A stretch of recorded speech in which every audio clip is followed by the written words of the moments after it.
అలాగే తులారాశి వారికి ఈ వారం ఎలా ఉందంటారు? తులారాశి వారికి 4 గ్రహాలు యోగిస్తున్నాయండి. 6లో చంద్రశనులు, ద్వితీయంలో శుక్రుడు, లాభంలో కేతువు.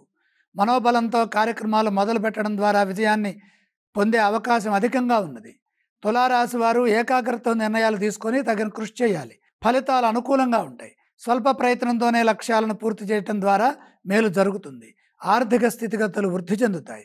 ఆదాయ మార్గాలు సుగమమవుతాయి. సంపదలను పెంచుకోవడానికి అనుకూలమైన ఆలోచన విధానము, వైజ్ఞానిక సిద్ధి కలుగుతుంది. జ్ఞానం వృద్ధి చెందుతుంది. సౌమ్యంగా సంభాషించండి. అపార్థాలకు అవకాశం కల్పించకండి. క్షమాగుణంతో వ్యవహరించండి. శత్రుదోషం తొలగుతుంది.